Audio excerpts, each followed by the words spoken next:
Without further ado, we have three very accomplished panelists who are deeply, deeply involved in supply chain development in Latin America. And they'll speak in this order. Argenis Bauza, who's the lead partner for operations for KPMG Latin America. Guido Gries, who's the managing director for Dachser Air and Sea Logistics for the Americas. And Larry Malanga, the president of Mexflex Logistics. Please join me in welcoming Argenis. Okay.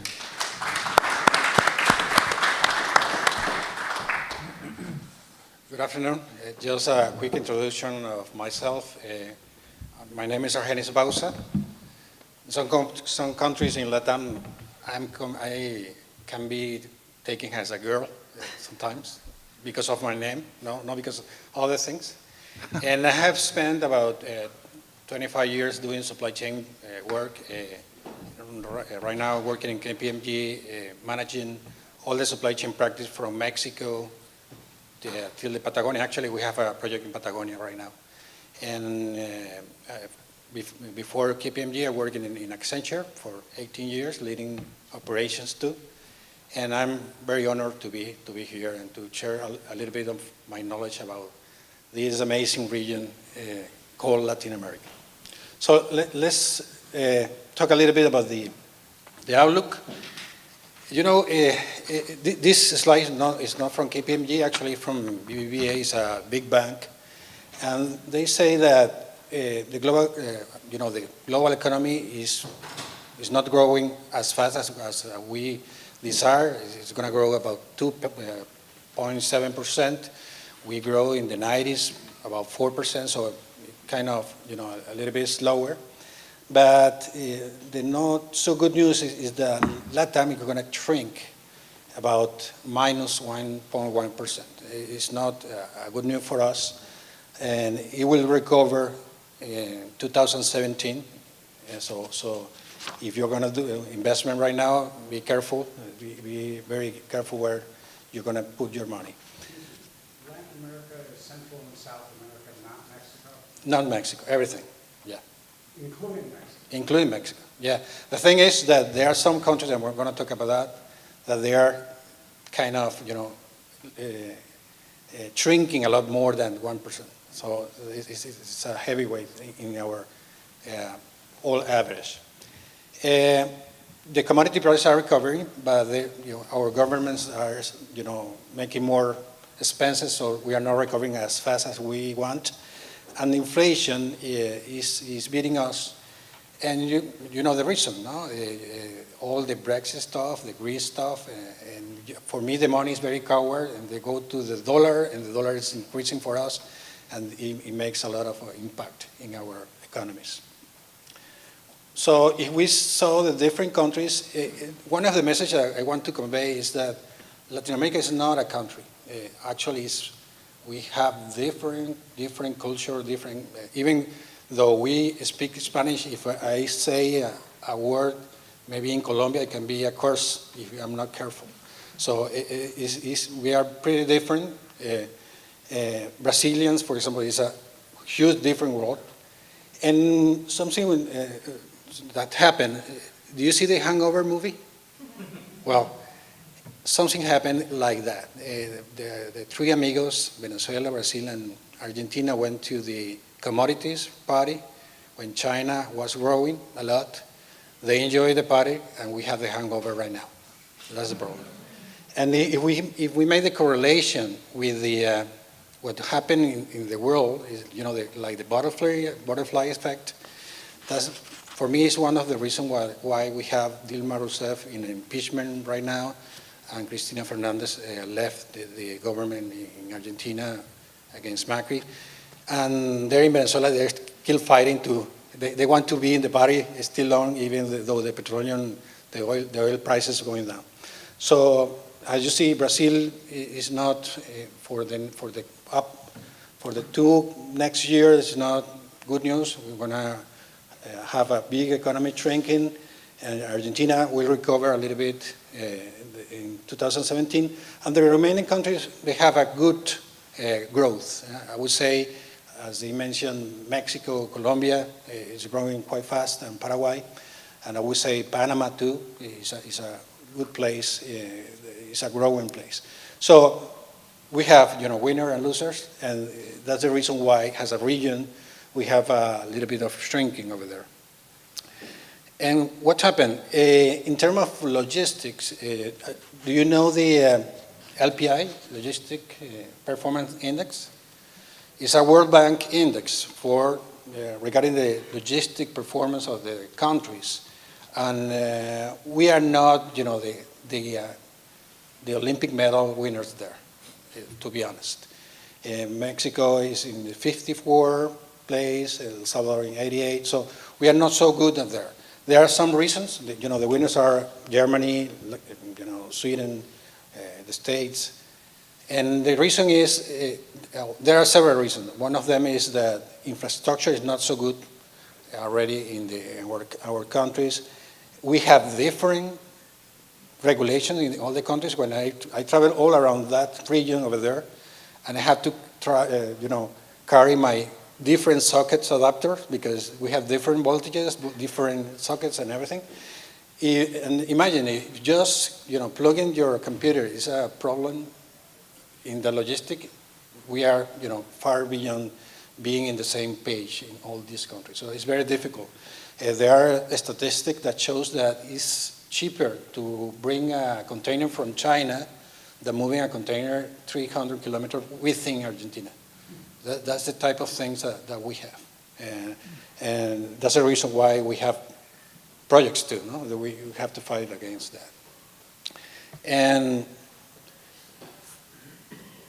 the other thing is, we think in Latin America, we have maybe a mental image that is something, very small, or countries are very near, but they aren't.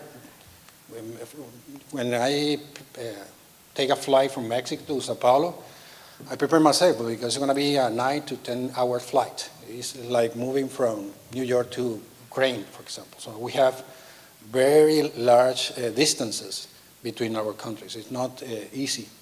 And as I mentioned, different regulations, different structures. And if we consider ourselves as a region, right now we don't have a lot of trading between us. We have more trading with China, Japan, and United States than between ourselves. So there is an opportunity there. And geography is one of the reasons of that. If they want me to give you some practical advice. If you go to Brazil, Brazil is very complex. It's a very different culture. They have very complex tax regulation. We have a lot of work there because in terms of logistics, even though you can go from this city to this city in a straight line, it's better to go this way because of tax regulation. Because one of the parameters in the calculation of the lowest logistic cost is tax. It doesn't happen in other countries in LatAm. But in Brazil, it's very special in that. There are very strong local players. Right now, they are focusing on cost optimization because all those that happen, the hangover that I mentioned, and they expect to grow, after 2017. Talking with my colleagues and some companies over there, they are kind of in the middle of if they want to reduce costs or invest. They are, in that hesitation right now. So it's not good for an economy to be in that position. In Mexico, this is very tied to the United States. We say in Mexico that when the United States cough, we get pneumonia. We get very sick. We are very tied to the economy in the United States. We're going to be affected by the war if you decide that us pay for the war, no? But it's going to affect us, actually, because we are right now the second exporter to the United States. But Mexico is considered to be a very open economy. We have 14 FTAs right now. NAFTA is the biggest one, but we have 14 with different countries. and we expect that TPP goes forward. We are a very strong manufacturing country, and it's going to grow between 2 and 3%. And we have a lot of presence of multi-Latinas and multinational. It means that we have companies that have footprints in all around the world. For example, I'm pretty sure that the bread that you eat in your breakfast, I'm pretty sure comes from Bimbo, that is a company that it is in Mexico. In Argentina, we have high inflation rate due to monetary policies. We expect that it grows on 2017, and they are focused right now on cost optimization, mostly because the commodities prices. Chile is the star of LatAm. Is always growing, very mature companies over there with very strong supply chain practices. Copper prices are affecting them a little bit, and there's, like in Mexico, several multi-Latinas in mining, retail, and forest products. Colombia is growing quite good.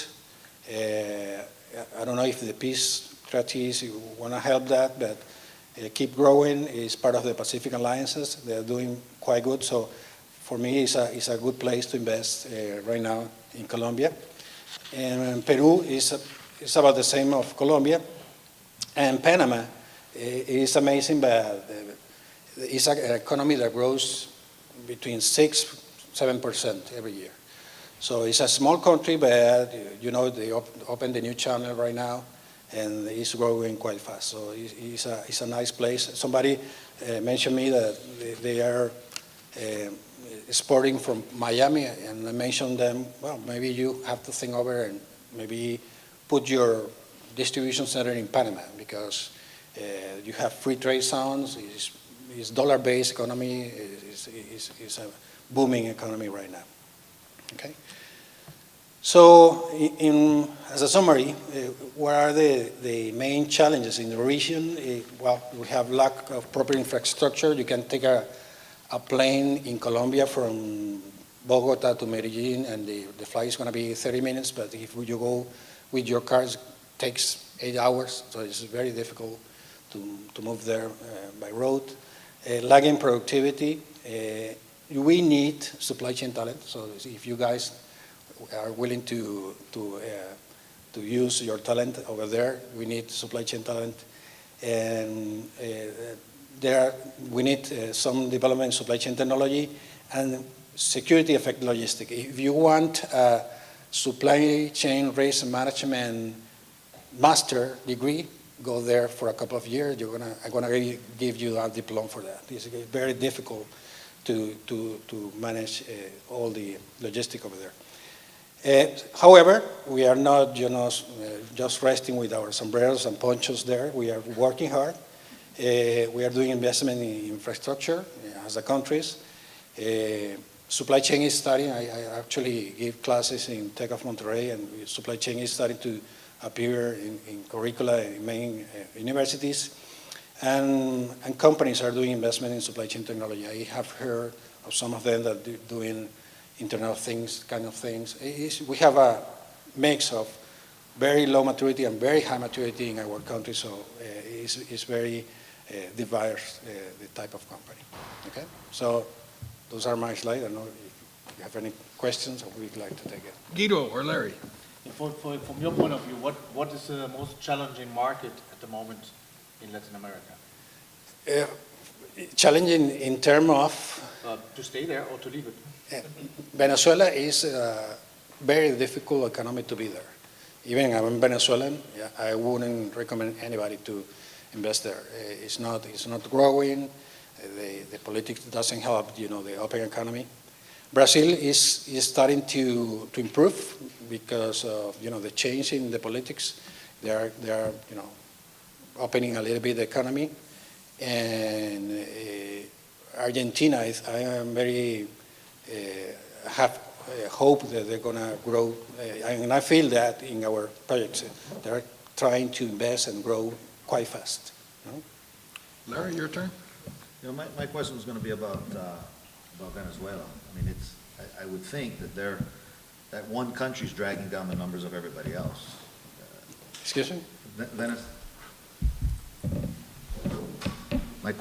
Well, I guess everybody can hear me. My question was going to be, just to piggyback on Venezuela, the things are so bad there, I've got to think that economy and their, quadruple-digit inflation rate and whatnot is dragging down the metrics of the whole region. Yeah.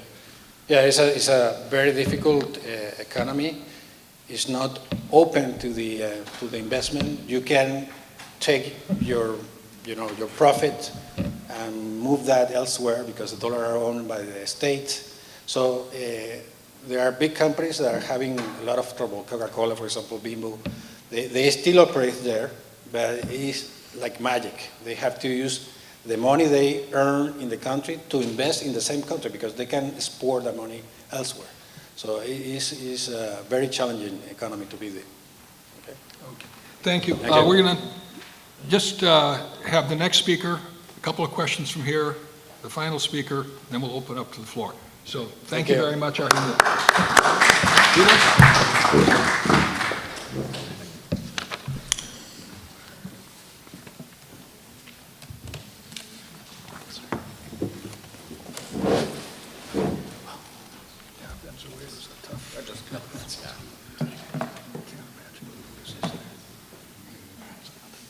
Okay, everybody. My name is Guido Gries. I was born and raised in Germany, so you can ask yourself what qualifies me actually for Latin America. But I have 32 years of experience in the freight forwarding industry. I was working in Europe, I was working in Asia, and so I thought, Latin America must be a piece of cake, so I maybe should be responsible for that as well. And I took over the responsibility for my company, which I'm going to introduce you a little later, being responsible for the United States and for our country organizations in Latin America.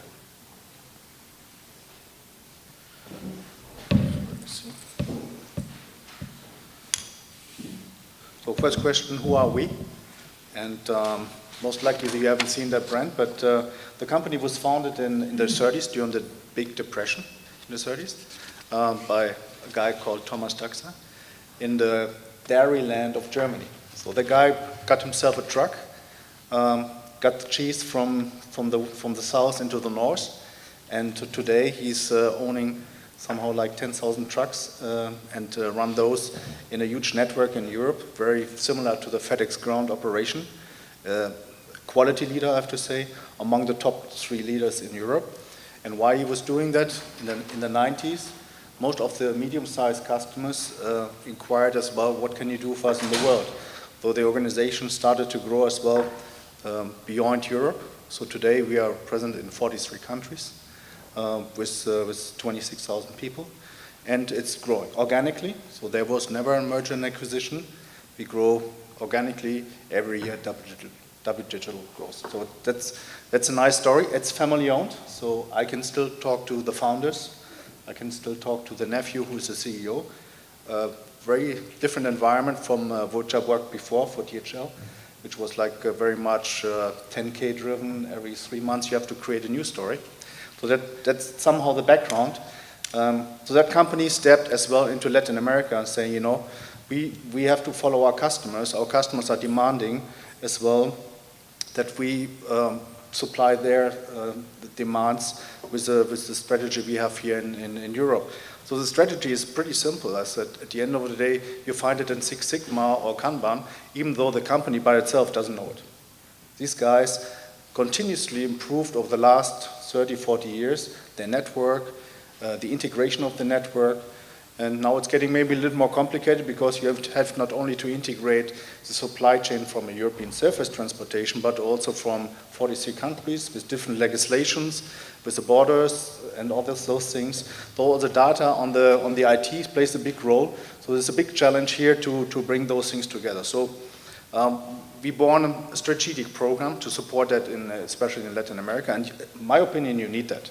If you operate in Latin America, you cannot just go there and say, I invest in Venezuela and I'm going to leave it in the next year, because Latin America's countries are roller coaster countries. 1 year is great, next year can be an absolute disaster because things are happening politically, economically, or be it from even from outside, who knows what's going to happen to NAFTA? I mean, what is the impact then to Mexico? Can you imagine what's going on there? Now it's great. So you have to have a strategy which is long-term. You have to have an idea what is happening if the economy is going down, how you downsize without endangering your operation, and you still stay stable in your markets, and you can provide good services. So from that perspective, it's definitely very important on a short-term basis to overcome the economic crisis and the trends which you have, and consider in your strategy as well that need to continue to invest in your network. So Latin America is definitely worth to do that, and you have to see it more from a long-term perspective rather than from a short-term perspective. Most likely you will lose some money in Brazil right now, but we're never going to leave Brazil, because Brazil is a core country with a huge population. That would be a crazy move, and this will have an impact to our customers as well, which are transporting maybe in Argentina or Mexico, because these countries are connected. There's a lot of moves going on, so you cannot leave just Brazil. So you have to go through the suffering. You have to maybe have to go cost a little bit better under control, because especially in Brazil, it's a question of having cost under control. But give you an indicator of the social contribution we give to a state is close to 100%. If you pay somebody $1,000, you give another $1,000 to a state. So the personal costs play a huge role in Brazil. So whatever you do, you have to have your cost under control in those countries. You have to expand your product portfolio, because it's very difficult to work with joint ventures or to work with partners. This has compliance reasons, this has legal reasons, and a lot of coming and going, and a lot of, let's say, desperados, which are working in that environment, which are coming to the markets and leaving the markets very quick. I think that we have to invest as well, if you want to be there in Latin America in a certain number, you have to invest in a wholly integrated IT environment. And today you have to connect to the legal tax authorizations. So it's no possibility anymore. If something is efficient in Latin America, these are the tax authorities in Brazil, in Mexico. These guys know everything, and they want to know everything. They have those things under control. So if you want to connect your SAP system maybe to the tax environment, it's going to be a challenge. These guys, SAP is not providing you any module or standard module. So you have to make a lot of workarounds and integrate yourself there very quick. So it's a lot of investment you have to do. But once you do that investment, I'm quite sure that your customers are appreciating as well let's say the operational time or the cost efficiency you can provide to them. Create as well an educational network by yourself, because you have a huge staff turnover in those countries as a general, let's say, characteristic. If you don't do anything, you will look up to 40% staff turnover. So can you imagine a customer is calling you, and the same person of contact is leaving 3 times a year, and he has to explain 3 times the same procedure to that contact person. So it's not working. So you really have to invest into that environment and into the educational system. So we want to build the best team as well in that sense. Plus, on top, you have the external factors, and I think KPMG knows much better. Very important for us is the stabilization today of Brazil, which has a high impact to the whole region. Definitely as well the normalization of the monetary policy. Most of the Latin American countries had a devaluation by 60 to 80% of their currency within 1 year. So whatever you invested, you have to pay in US dollars. Can you imagine what you lose within 1 year? So why should you invest in countries like this? You really have to consider first that there may be might losses, and you have to plan a little bit more long term. So what we see as well, the infrastructure, Mexico has 69 ports, and presently in use there are 3. So there's a huge amount of possibilities. While Mexico is growing and become more like the production house in substitute for China, there's definitely a big need as well that the infrastructure is growing. We don't have highways, we don't have connections, and this counts not only for the countries like in the north, but in the south it's even worse when you go to Argentina or in Brazil. It's really a challenge. So the question is why you would go to these areas, because there is a huge amount of waste in the systems, how we work, especially in Brazil. we see that 10% of the GDP is basically spent for transportation cost or for logistic cost. So if you're a company which is organized, integrated, have a stable team, you're 100% able as well to provide your customers the value and become a strategic partner. So that somehow concludes my presentation. Okay. Argenio or Larry, comments or questions? How do you see that what's happening with Hanjin now impacting your business specifically? And is anything you? I think it's a very good question. Right now, Hanjin is more or less not under Chapter 11, but you cannot get cargo from Hanjin at the moment, and I heard it's like 14 billion worth of goods on those ships, which you cannot access. And I can tell you that the transport rates, for instance, from Shanghai to Santos, at one stage were at $100 for a 20-feet container. You pay more for a taxi from Hong Kong airport to Hong Kong Island. So if the greed is so big to reduce the cost by another $50, and then you get what you pay at the end of the day, right? The carriers are bankrupt because of self-inflicted, agree, because they reduce the rates. On the other hand, there this constant seeking for lower rates. And if I show you the numbers here, that in Brazil there's a 10% spend on gross domestic product for transportation. I mean, the real money is not in the transportation anymore. The real money is in the last mile or in the first mile. So, however, we need the carriers and we need a healthy industry here. So somehow I think it's a little bit of self-inflicted thing which we're going to see. On the other hand, I have to see that maybe vendors have to be a little bit more considered when going too much down with the price. Yeah, there are studies that said that we have a lot of overcapacity in maritime transportation. How are you guys dealing with that? They were saying that at the moment we talk about 8%. Hanjin was having an impact of 8% of the capacity. I think it's getting absorbed. There's a lot of overcapacity, and I was told, man, the rates are going sky high. In Latin America, this is not true. Okay. I can see already the markets are softening again, and I think there are further players going out of the market, which is not healthy at the end of the day. Guido, could you give us a context for this 10% of Brazil's GDP as transportation? Yes. What would it be for Mexico or for Germany or for the United States? Much less, most likely, because eventually Brazil is maybe very bureaucratic and very over-organized in that sense. And there are a lot of regulations which maybe have been lifted already in Mexico, which has a lot of free trade agreements, like, if I'm not mistaken, more than 43. This is not the case for Brazil, which is a very closed market. So within Brazil, wherever you have a closed market, like Argentina and Brazil, you have huge logistic costs, which come close to the 10%. If you look to Germany, most likely it's like 3% or 4%, but definitely not close to the 10%. Okay, thank you very much. Larry,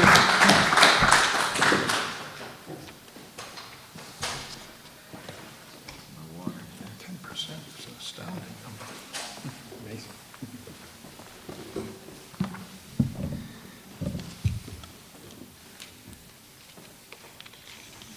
Good afternoon, everyone. I'm Larry Malanga. I know on my badge and on the flag they put Lawrence, but I'm Larry. My mother's the only one that calls me Lawrence. I've been in supply chain management ever since I graduated USC 36 years ago. It wasn't by design, it was by accident. I couldn't get a regular job. In 1980 is when I graduated, and the economy was, I guess a lot of millennials are going through that problem today, I think, but ended up getting a chance job opportunity in supply chain, which ended up being a lifelong career. I've been on both sides of the desk as a buyer of supply chain services for many years, and now for several years a provider of supply chain services. So mostly in the CPG, pharmaceutical sectors.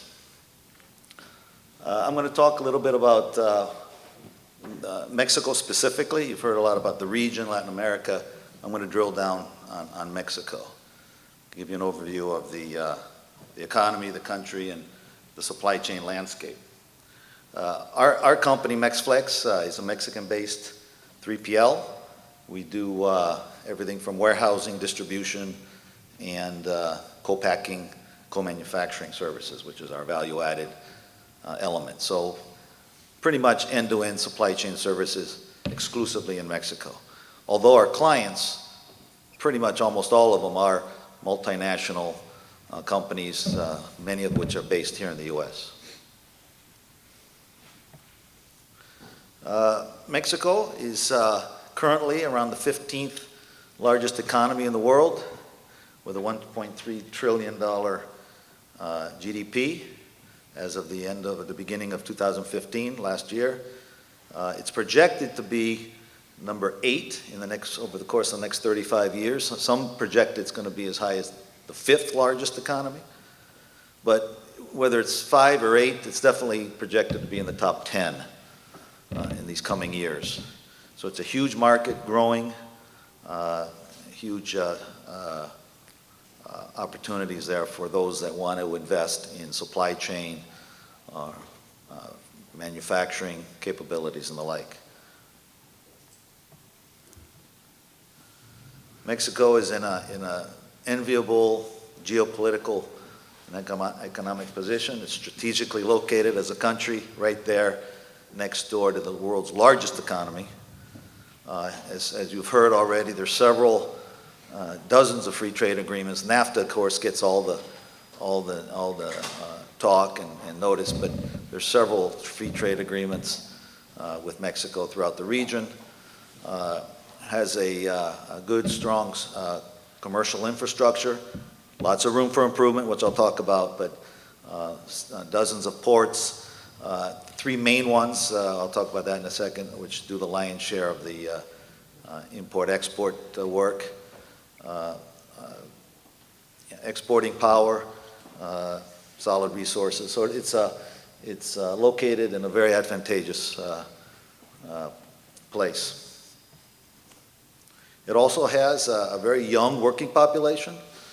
You know, most developed economies, Dick, you would know, as being the economist that you are, that as countries and cultures become more advanced, the birth rate seems to go down. Mexico is growing as an economy, but still has a strong birth rate, which provides a strong, sustainable source of competitive labor. So that's good news. And if you look where it's headed, it's going to grow by 26% where it is today by 2035.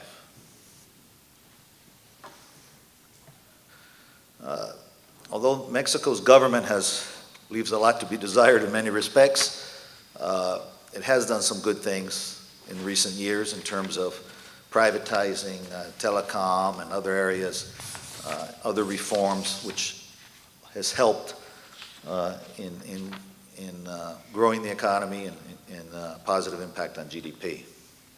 So that's good news there. And Mexico is a leading manufactured goods exporter. If you look at all those sectors they're involved in, this is driven, of course, by Mexico, emerging as an expanding manufacturing hub. If you look at cars, auto parts, tractors, transport vehicles, you take those 4 sectors and add it up, it's a huge part of the GDP of Mexico. Ford just announced, I think a couple days ago, that they're going to outsource literally 100% of their small car production in Mexico. Good news for the Mexican economy and labor force, bad news for the 3,000 UAW workers that are going to be displaced.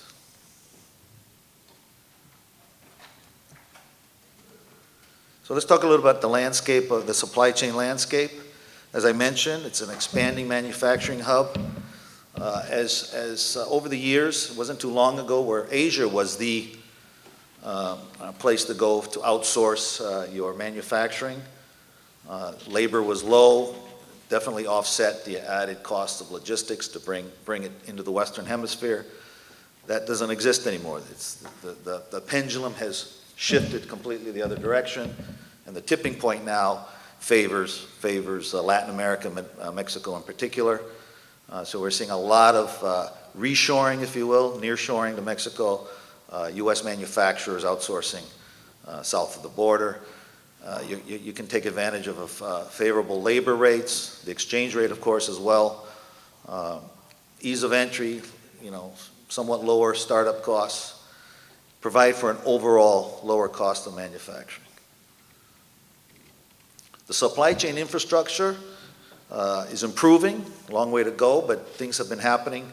A few years ago, the railroads were privatized, improving service and capacity, expanding intermodal capability. The government, President Peña Nieto, 4 years ago, when he first took office, authorized a $5 billion investment in port capacity, modernization, efficiency, particularly in the four main ports, Veracruz, Altamira, Manzanillo, and Lázaro Cárdenas. So that's good news for being able to handle this increased traffic with the expansion of the Panama Canal as well. That is going to drive more needs for this modernization on the ports of Mexico. We've also seen as these multinational global companies are outsourcing to Mexico, they're bringing with them their higher standards of service, quality, and the like. And we've seen that in distribution center development.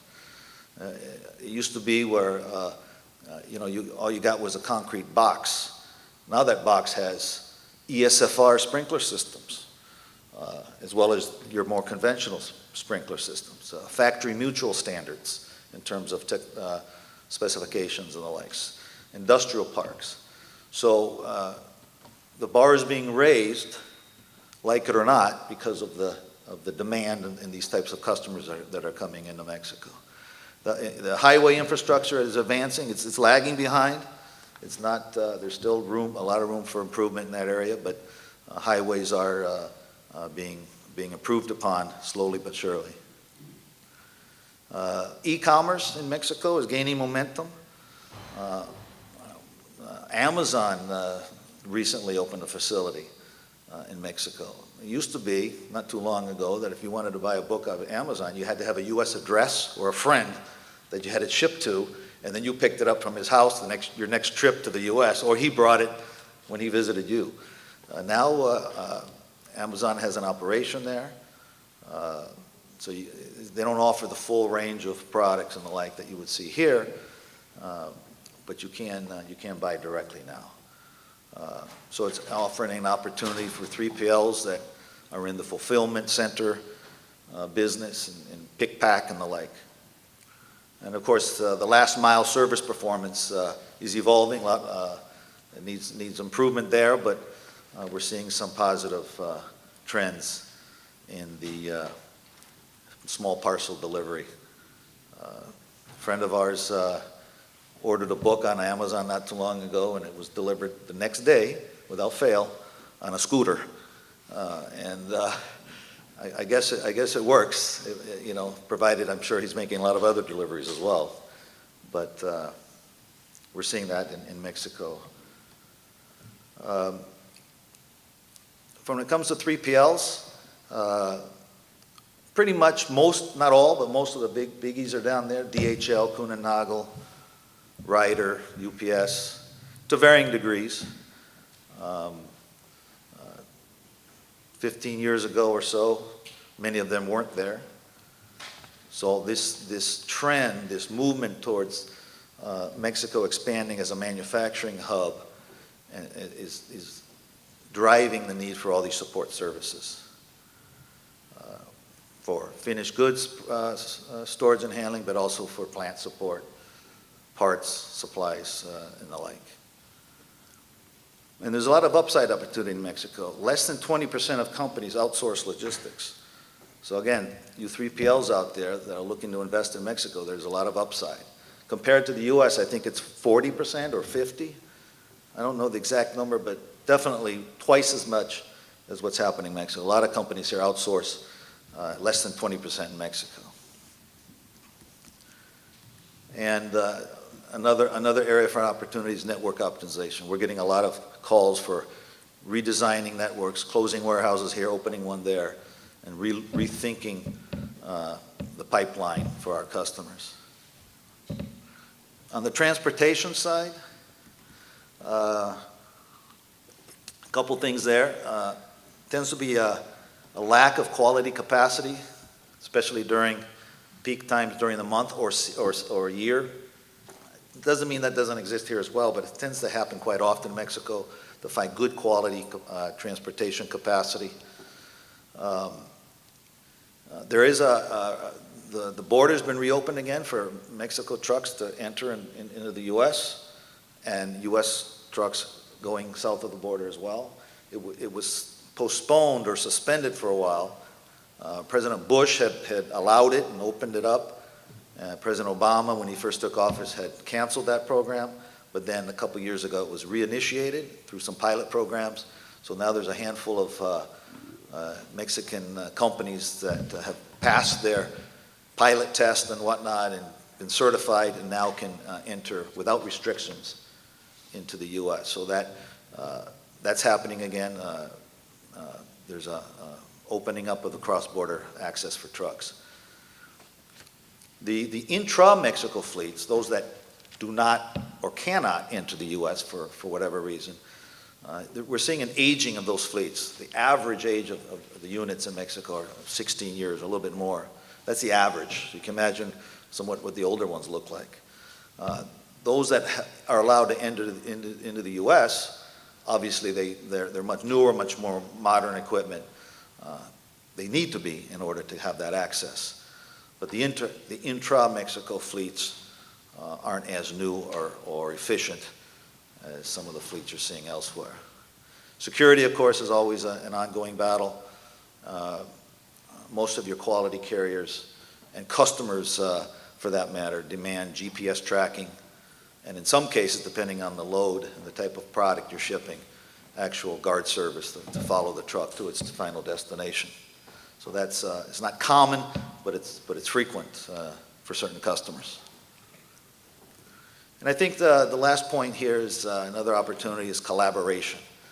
Again, to repeat the point of as more manufacturing moving to Mexico and all the support services required, and you're actually supporting plant operations, there needs to be that end-to-end visibility and S&OP, improved S&OP planning and forecasting. Things that you might take for granted here, which is a standard way of doing business, and it's not that standard in Mexico. Some customers of ours, some of the ones that are really progressive and have very high standards, do demand that we participate in their weekly or monthly S&OP planning process, and we have that collaboration and that visibility. But there's much fewer of those than we'd like. We'd like everybody to really collaborate much more strongly with us.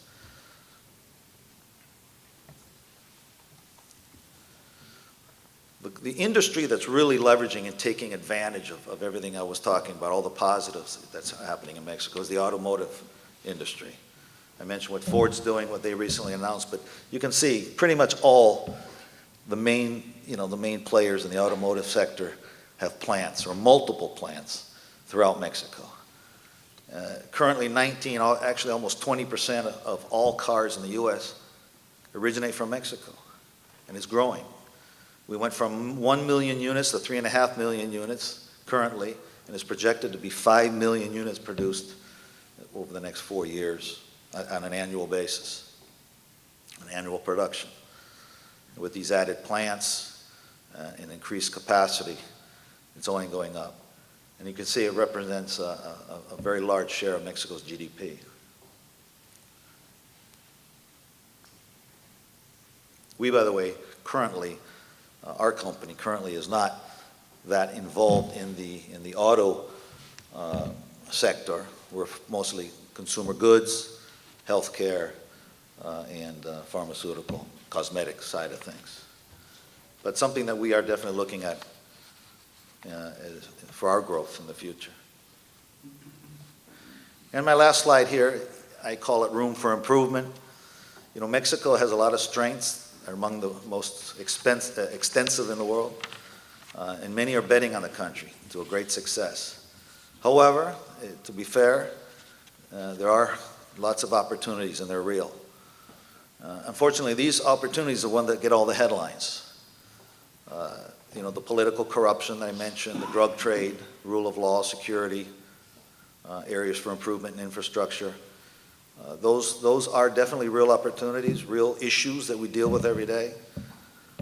But it's not what Mexico's about. But it's like 20% of the problems represent 80% of the headlines, 80% of the noise, if you will. I think that I put them in order of, in my personal opinion, I put them in order of priority. I think if we can solve number one, the rest will fall suit. I think number one is the political corruption is one of our biggest opportunities. But anyway, Mexico's future depends on its citizenry to participate and strengthen the rule of law, eliminate corruption, improve education, and drive entrepreneurship. Thank you. Thank you.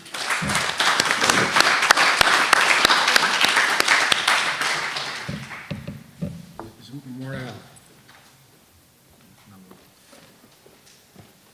number, it's a question for you. Larry's running from the question. Yeah. No, I'm here. Does my microphone work this time? You mentioned that you work for consumer goods company.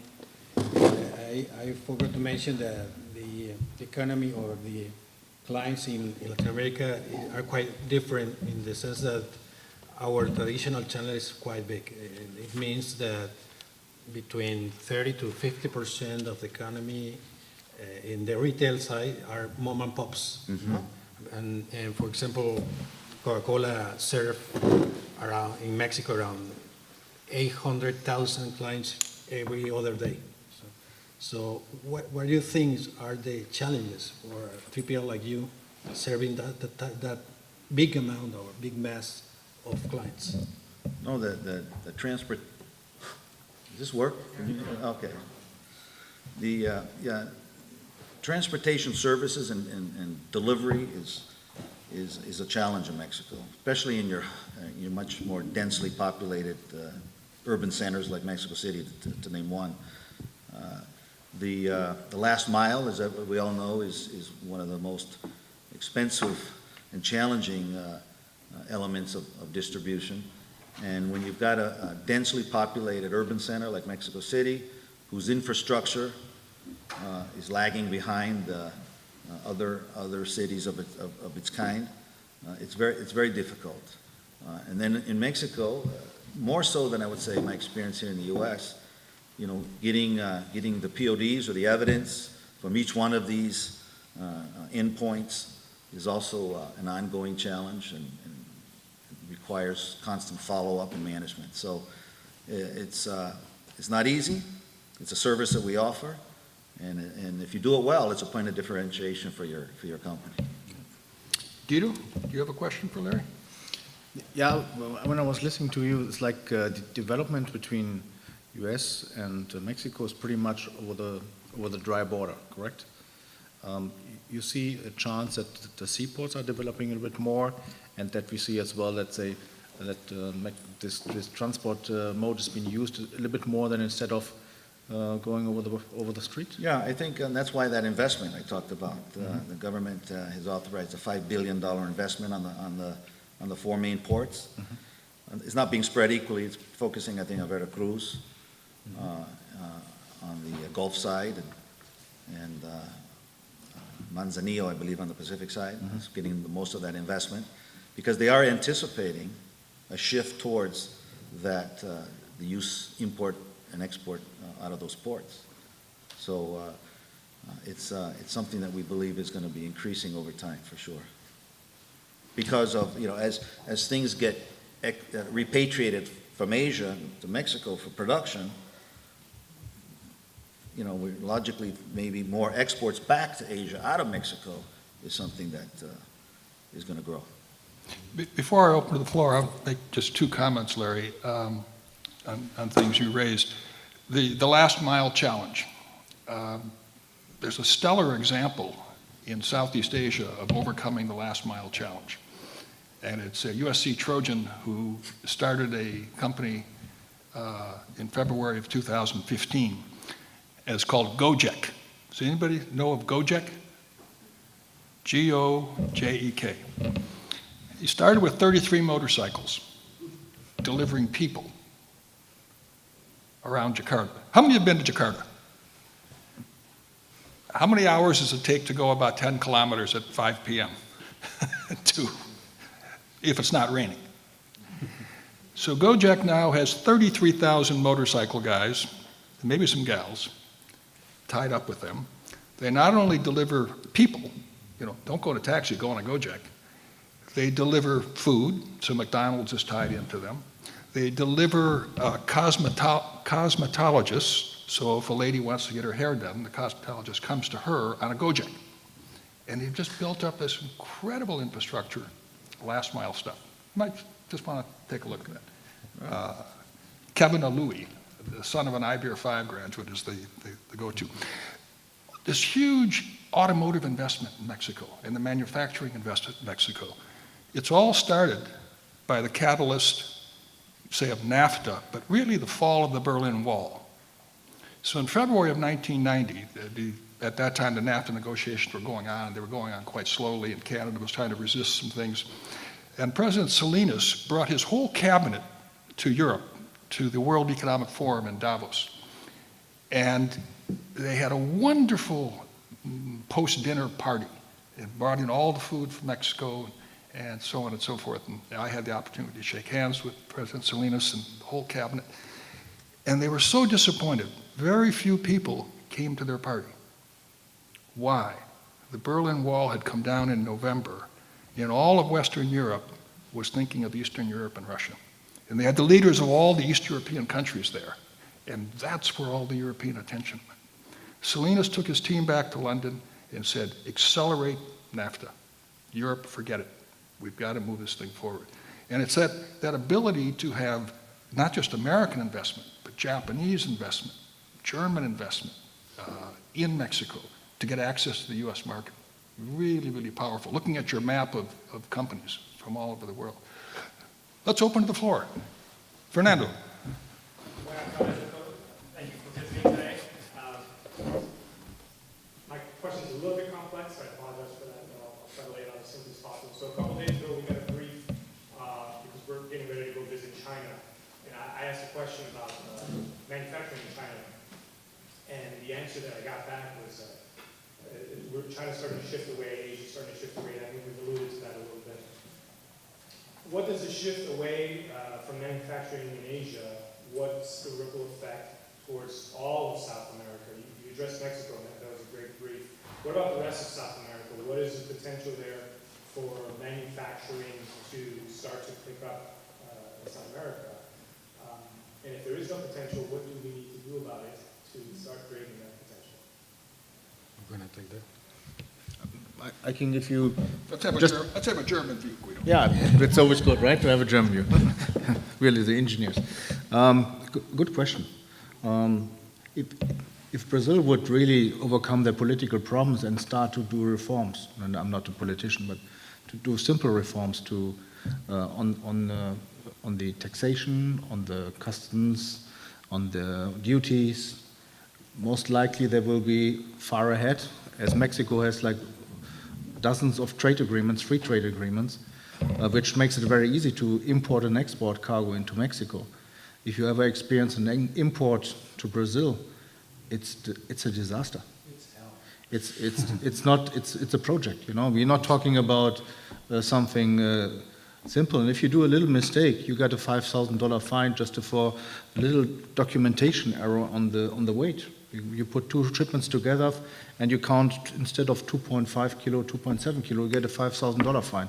So if you don't get rid of those very fancy things which are been made to protect your domestic market and start to open up, like Mexico, I cannot see at the moment any Latin American country, despite maybe Panama, but Panama is maybe a small spot, which is very open in giving space for those developments, in my opinion. Yeah, I do, just to compliment, I do agree. From my point of view, the country that has the better manufacturing footprint is Mexico. The other countries has, of course, manufacturing plants and everything. It's more for local needs, not so much for sport.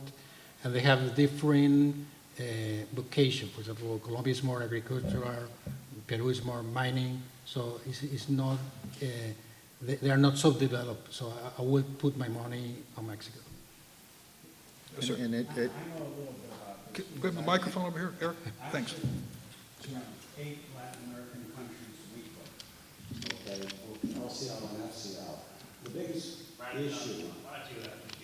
Oh, I'm sorry, my name is Brad Decker, I'm the president of Dependable Global Express, Dependable Hawaiian Express, and a bunch of other companies. So, the biggest issue I think is really the infrastructure, okay? To have manufacturing, you need support in, you need support out, you need ports. None of these countries really have it. To me, that's issue number one. The second biggest issue, which really isn't alluded to here, is the culture that you find in each of these countries. It's a big problem. There's a different attitude, and each country's different. So I don't want to generalize and say it applies across all of them. For instance, I find that out of our Peru office, I can get a response within a half an hour. But if I go into Guatemala, I may have to wait a day and a half. So it's just the different cultures make it very hard to determine where you want to manufacture to begin with, and then to have an infrastructure that may not be there. It's a real crapshoot right now. And one of the speakers talked about how the companies are bringing in their own standards and raising the standards. I forget who that was, but that's the key point here. If you don't have somebody that has high standards and they're not leading, you're going to have a problem. So all those factors enter into why you wouldn't necessarily want to manufacture there. When you know you have people with expertise in Mexico or in China, actually mainland China, most of that expertise originally came from the Taiwanese, who went into mainland China, set up the factories and started that type of stuff because the Chinese people didn't have the expertise. So I don't know if that answers your question, but that's my view. No, it does. So, I mean, it seems to me that you have to address government and influence there, and that will trickle down to the infrastructure, and hopefully that will bring in business. yeah, there's several variables, and I mean, you have to consider, monetary exchange rates and labor. And the labor in Mexico, on average, is, the cost of labor is 80% less than the cost of a similar worker in the U.S. I mean, it's, that's a no-brainer from that one element. But then, of course, as I said, there's several other variables you got to consider: infrastructure, stability of government, monetary exchange rates, access to markets, etc. Okay, a lady in the back has the microphone. Yes, my name is Alessandra. I work for Taco Bell International, and I'm part of the Master Supply Chain Management Program at USC. My question, right now we're looking at a strategy for Latin America, and we're looking at finding out what hub we should have, where in South America, what country. Because I see like Latin America divided in Central America and South America as far as distribution and hub. So where would you guys recommend to work in the food industry, Taco Bell, to have it in South America? What country? Well, don't let Larry answer first. What I have seen, mostly not in food industry, but mostly in pharma industry, they are using right now Panama, for example, because they have some. It's a hub actually right now. The second channel is a advantage. There are free trade zones. It's a dollar economy, so it's working very good. And you can cover most of the Caribbean, the north of South America, and even part of Mexico. If you go south, I would recommend Chile. It's far beyond, but it's more stable economy. They have a very good infrastructure, so they're doing fine. In terms of trade agreement, do you think it makes sense in terms of tariffs from Chile to the other countries like Peru, Ecuador? Mostly for, I would say, Argentina, maybe Brazil, but again, I would bet for Panama in this case. My last question is, I know it's hard to import into Brazil. What about export from Brazil to South American countries? Is that as hard as, or it's easier? You have to follow as well certain regulations, but far easier. You can do less mistakes. Okay, thank you. This gentleman there in the front. Good afternoon. First question to Larry. I'm sorry, could you identify yourself? Sorry, Ken, my name's Christian in Wakefield. And about 5 or 10 years ago, we heard about the port of, and I know I'm going to mispronounce it, Punta. And it it was like south of Ensenada, and that was going to be the game changer of all ports, and now it's kind of like crickets. And I was just wondering is it going to develop? And then my second question is an add-on is, what, if any, impact will the Panama Canal have on your respective markets? As far as the Port de Punta, it's, I bastardized. I think it's a port, but it's not, it wasn't one of the chosen ones that's gonna get the investment and the expansion. It's the four that I mentioned is where the lion's share of the import-export volume is gonna flow through. Panama Canal, that expansion is gonna help, I think, everybody in the region. North, I can't speak for South America, you wouldn't, experts here are to my right, but I think that that increased capacity and capability of the Panama Canal is gonna help the two ports on the Pacific side. And, of course, for Asia, Western sourced volume on the Gulf side. I can agree with this, but don't forget that, I mean, at present, the old canal was able to have ships with 5,000 TEUs. Most of the ports cannot even handle 10,000 TEU ships, right, or vessels. So it takes as well investment in the countries where you have the port of discharge. Even the canal is big enough to transport 12 or 14,000 TEUs. Well, I think they said that the new boats can't get through the new canal either, because they're too beamy, so that's kind of a problematic. Other questions? Harry, Okay. good afternoon, Easy Birds, Boeing, and I'm also MS Global Supply Chain Management student. Question for you, Mr. Bauza. You mentioned multi-Latinas. Is that a term that's synonymous with multinational? Those are multinationals that are in Latin America, Okay. that serve countries within and outside Latin America. Okay, Yeah. makes sense. Yeah. Another question for you. You mentioned supply chain technology. So there needs to be some type of investment or some type of advancement in technology there. Or is that as simple as a company adopting a new ERP system? Or what are you referring to when you say Yeah, supply chain technology? what I have seen is I have a lot of relationship with those companies that sell software packages like JDA, Manhattan Associates, that kind of things, Coupa, IBEAR, and I have seen in the Latin American companies, they are trying to bring all the capabilities together really fast. And it means changes in processes, organization, and technology at the same time. And it implies that you bring a package with the change, and implies to buy maybe a demand management solution, supply chain, advanced supply chain package to do that. To be honest, I think Larry mentioned that we are not so good at planning in Latin America. We mentioned as a hero type of thing that we deliver a box at 2 a.m. to a client. For us, I'm a hero. And I have told to my client that it's not good for us. You can save a lot of money if you don't do that.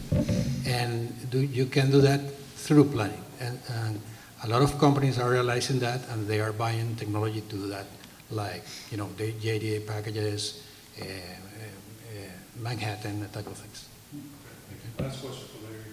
Those 4 ports you mentioned, are they geographically located on the Pacific Rim or in the Gulf of Mexico? 2 are on the Pacific side, Manzanillo and